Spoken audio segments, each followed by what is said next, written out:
Do forgive the radio silence yesterday. My AI was feeling a bit peaky, a spot of digital bother I hadn't exactly penciled in, but the machine's back in line now. Let's get to it. Good evening. I'm Rex Haymarket, and this is the 8-hour workday, where every crisis somehow becomes your bill and their bonus. Tonight, I want to talk about a political problem Washington still does not seem emotionally prepared to understand.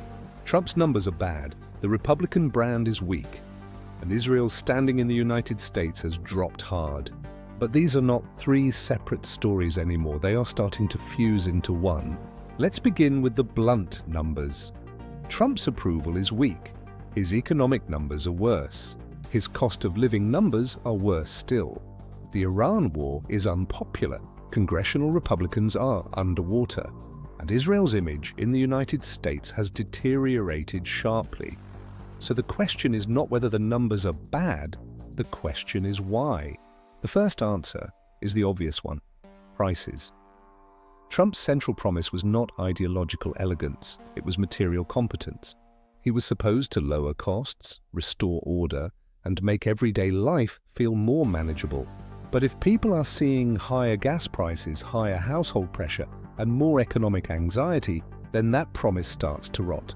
This is the thing about right-wing populism. It can survive scandal, it can survive vulgarity, it can survive absurdity.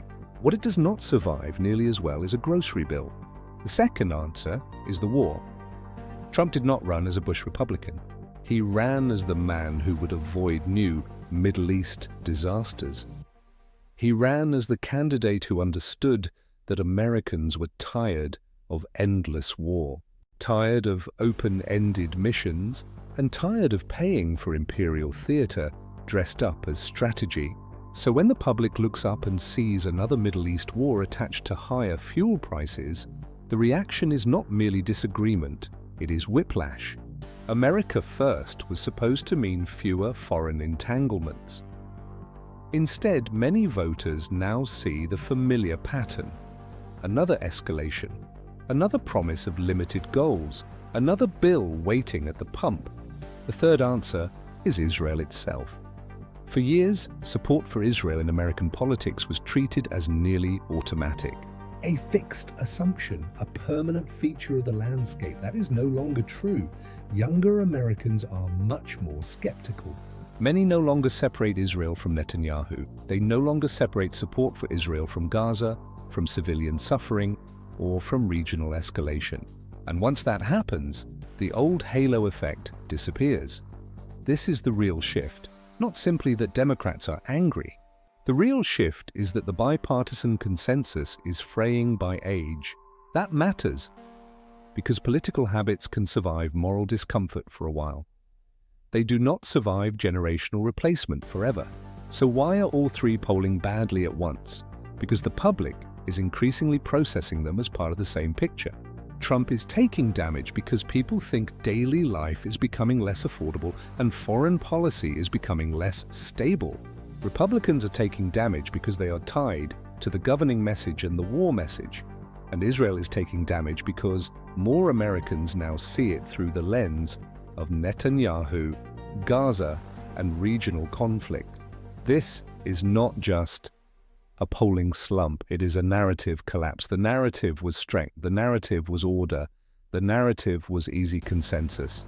Now the counter-narrative is chaos abroad, prices at home, and a political class still clinging to assumptions the electorate has already begun to abandon. Now, one important caution: this does not automatically mean the opposition has won the argument. It has not. This is not a clean transfer of trust. It is something more unstable than that. It is a situation in which the governing side is losing confidence without the opposition fully earning it.